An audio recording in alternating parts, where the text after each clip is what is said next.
कहानी की शुरुआत में हम जैक नाम के एक आदमी को देखते हैं जो अभी अभी सोकर उठा है। वो उठते ही अपना रेडियो ऑन करता है, लेकिन उसमें कुछ नहीं आ रहा होता। जैक को लगता है कि शायद रेडियो खराब हो चुका है। आगे वो अपने कुछ दोस्तों को फोन करने की कोशिश करता है, लेकिन उसका फोन भी नहीं चल रहा था। जिसके बाद वो तैयार होकर अपने ऑफिस के लिए निकल जाता है। रास्ते में वो अपनी कार में पेट्रोल डलवाने के लिए एक पेट्रोल पंप पर रुकता है, लेकिन दुकान के अंदर जाकर वो देखता है कि कैश काउंटर पर कोई नहीं था। वो किसी को इधर उधर ढूंढने लगता है, पर तभी उसे किचन में से धुआं आता हुआ दिखाई देता है। जैक अंदर जाता है तो वो देखता है कि वहाँ पर कोई पानी उबालने के लिए रखकर पता नहीं कहाँ चला गया है। वहीं पास में ही एक टॉयलेट का दरवाजा अंदर से बंद था, तो जैक को लगता है कि अंदर कोई तो जरूर होगा, लेकिन जब वो उसके अंदर देखता है तो वो भी खाली होता है। फिर जैक उस जगह से थोड़ा आगे जाता है और देखता है कि पिछली वाली सड़क ही नहीं बल्कि इस सड़क पर भी कोई नहीं है। अब जैक को थोड़ा अजीब लगने लगता है, लेकिन फिर वो सोचता है कि चलो ऑफिस जाकर देखते हैं, वहाँ पर कोई ना कोई तो मुझे मिल ही जाएगा। फिर थोड़ा आगे जाने पर उसे घर में कुछ मूवमेंट होती हुई दिखाई देती है, तो जैक तुरंत अपनी कार रोककर उस घर में चला जाता है। वो दरवाजा खटखटाता है, पर कोई भी दरवाजा नहीं खोलता। आखिर में परेशान होकर जैक कांच तोड़कर अंदर चला जाता है। वो देखता है कि घर तो पूरा खाली पड़ा है और किचन में पानी का पाइप टूटने की वजह से पानी लीक हो रहा है।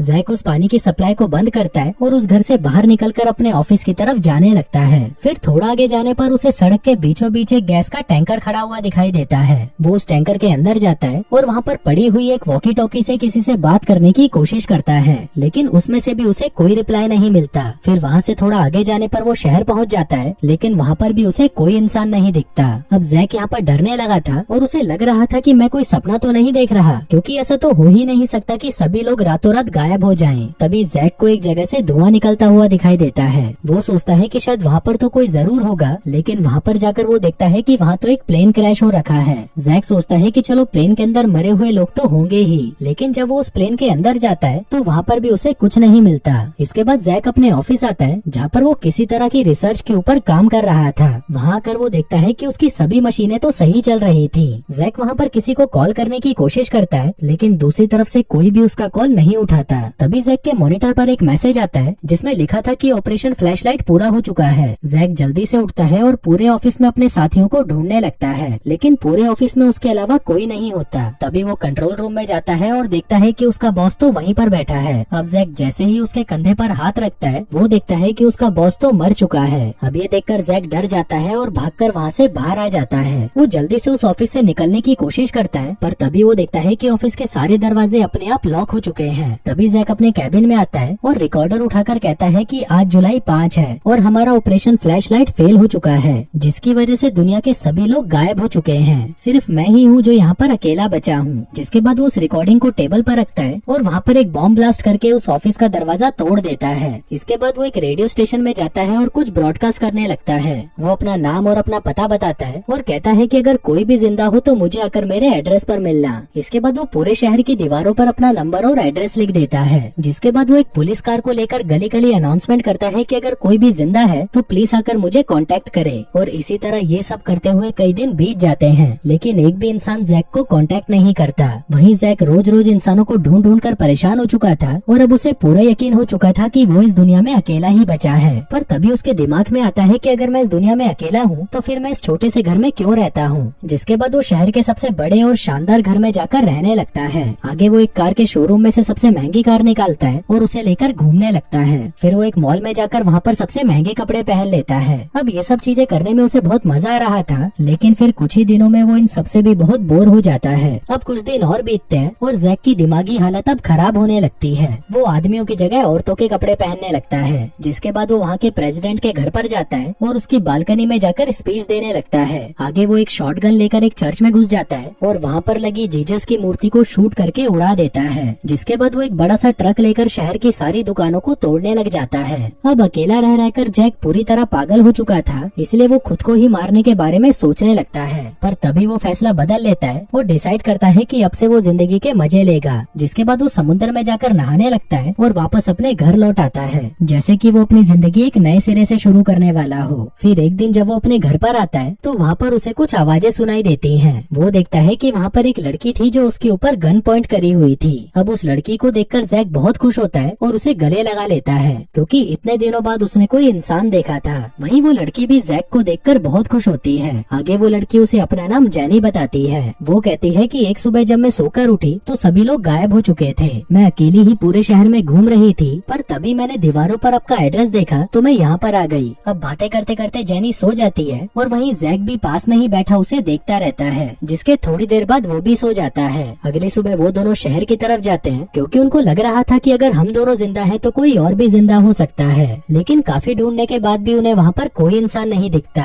फिर ऐसे ही एक दिन जैक जेनी को अपने एक एक्सपेरिमेंट के बारे में बताता है कि हम वायरलेस एनर्जी बनाने की कोशिश कर रहे थे, लेकिन उस एक्सपेरिमेंट में हम फेल हो गए और मुझे लगता है कि शायद इसी की वजह से सभी लोग गायब हुए हैं। अब ये सुनते ही जेनी डर जाती है और वहाँ से चली जाती है। अब ऐसे ही कुछ दिन और निकल जाते हैं और अब जैक और जेनी एक दूसरे के करीब आने लग गए थे। आगे वो दोनों बाहर आते हैं और अपनी पसंद की वो सारी चीजें करते हैं जो वो हमेशा से करना चाहते थे। फिर एक दिन जब जैक कहीं पर जा रहा था तभी उसके रास्ते में एक ट्रक आ जाता है। जैक अपनी गन लेकर उस ट्रक के पास जाता है तो उस ट्रक में से एक आदमी बाहर निकलता है जिसने मास्क पहना हुआ था। वो जैक पर गन पॉइंट करता है और उससे पूछने लगता है कि तुम कौन हो, तुम जिंदा कैसे बचे और क्या तुम अकेले हो। तभी जैक भी उसे झूठ बोल देता है कि हाँ मैं अकेला हूँ। अभी सुनकर वो आदमी अपना मास्क उतारता है और जैक से कहता है कि मुझे तो लग रहा था कि इस दुनिया में सिर्फ मैं ही बचा हूँ। पर तभी जैक की वॉकी टॉकी में जेनी की आवाज आती है, जिसे सुनकर वो आदमी कहता है कि ये आवाज कहाँ से आ रही है। अब जैक उसे सब कुछ सच बता देता है कि मेरे साथ एक लड़की है। अभी सुनते ही वो आदमी कहता है कि मुझे भी अपने साथ ले चलो। आगे घर पहुँचने पर वो दोनों जेनी को देखते हैं जो कि एक बहुत ही सुंदर ड्रेस पहनकर वहाँ पर खड़ी थी। तभी वो आदमी उन दोनों के पास आकर उन्हें गले लगा लेता है और कहता है कि अच्छा है अब मैं अकेला नहीं हूँ। जिसके बाद वो उन्हें अपना नाम हैप्पी बताता है।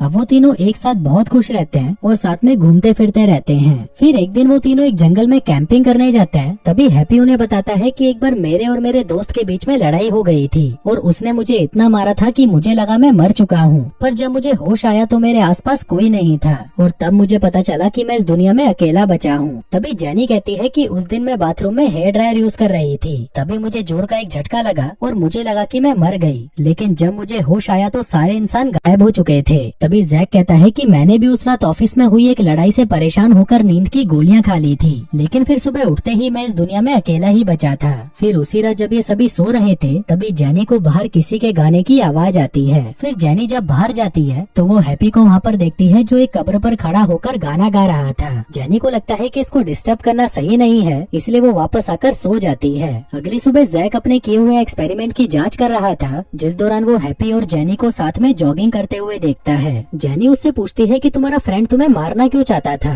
हैप्पी कहता है क्योंकि मैं उसकी पत्नी के साथ सो रहा था और फिर मैंने उसे मार डाला। अब ये सुनते ही जेनी घबरा जाती है और वहाँ से चली जाती है। फिर घर आते ही जैक जेनी से पूछता है कि क्या हुआ, तुम रो क्यों रही हो, जिस पर जेनी कहती है कि कुछ भी नहीं। फिर जैक हैप्पी से पूछता है कि जेनी को क्या हुआ। हैप्पी कहता है कि पता नहीं, मैंने तो उसे कुछ नहीं बोला। अब जैक और हैप्पी के बीच में लड़ाई हो जाती है और जैक अपनी कार लेकर वहाँ से चला जाता है। तभी हैप्पी को भी गुस्सा आ जाता है और वो भी एक गाड़ी लेकर जैक के पीछे पड़ जाता है। वहीं इन दोनों को गुस्से में देखकर जेनी भी अपनी कार लेकर इनके पीछे जाने लगती है। तभी जैक हैप्पी की गाड़ी से टकराता है और एक गड्ढे में जाकर गिरता है, लेकिन इसमें किसी को भी चोट नहीं लगती।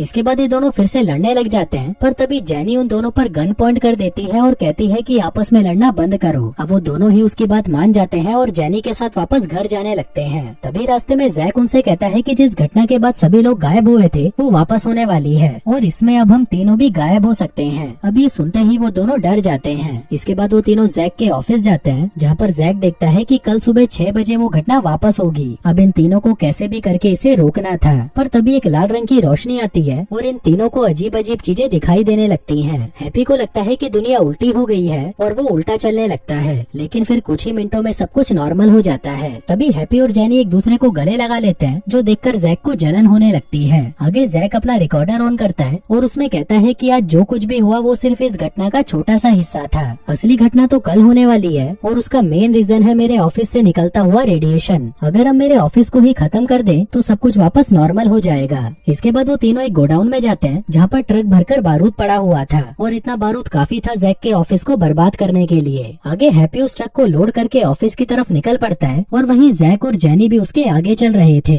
इसी दौरान जैक जेनी से कहता है कि हम दोनों पहले कितने क्लोज थे, लेकिन हैप्पी के आने के बाद तुम मुझसे दूर जा चुकी हो, इसलिए अब तुम सच बताओ कि तुम मुझे पसंद करती हो या हैप्पी को। जेनी कहती है कि मुझे तुम दोनों ही पसंद हो, लेकिन हैप्पी को लेकर मेरे अंदर हमदर्दी है। मैं उसको जैसा समझ रही थी वो वैसा इंसान नहीं है, बल्कि वो तो बहुत ही अच्छा है। जिसके बाद वो जैक की कार से निकलकर हैप्पी के ट्रक में जाकर बैठ जाती है। अब ये देखकर जैक को गुस्सा आने लगता है, लेकिन वो बेचारा कुछ कर नहीं सकता था। पर तभी जैक जैक देखता है कि उसके रेडियो में अलार्म बज रहा है, जिसका मतलब था कि उसके लैब में रेडिएशन लेवल बहुत ज्यादा बढ़ चुका है और अगर ये लोग ट्रक को ऑफिस के पास भी लेकर गए तो ट्रक में पड़ा हुआ बारूद ब्लास्ट हो जाएगा और हैप्पी और जेनी वहीं पर खत्म हो जाएंगे। अब जैक जल्दी से ये बात हैप्पी को बताने की कोशिश करता है, लेकिन वहीं हैप्पी को लगता है कि शायद जैक को उससे जलन हो रही है, इसलिए वो अपना रेडियो ही ऑफ कर देता है। तभी जैक उसके ट्रक के आगे अपनी गाड़ी लाकर खड़ी कर देता है और उन दोनों से कहता है कि तुम लोग पागल हो गए हो क्या? अभी मेरे ऑफिस में रेडिएशन लेवल बहुत ज्यादा है और अगर वहाँ पर हम ट्रक लेकर गए तो तुम दोनों भी मर जाओगे। इसके बाद वो दोनों ऑफिस के दूर एक टावर पर जाते हैं, जहाँ पर जैक कहता है कि मुझे शहर जाकर कुछ सामान लाना होगा, जिससे हम इस ट्रक को बिना किसी ड्राइवर के ऑफिस के पास पहुँचा दें। जो कहकर वो उन दोनों को वहीं छोड़ देता है और खुद कार लेकर शहर की तरफ चला जाता है। उधर हैप्पी और जेनी से अब कंट्रोल नहीं हो रहा था, इसलिए वो दोनों वहीं पर इंटीमेट हो जाते हैं। फिर थोड़ी देर बाद जब वो दोनों बाहर देखते हैं तो वहाँ पर जैक होता है, जो खुद ही उस ट्रक को ऑफिस के पास ले जा रहा था।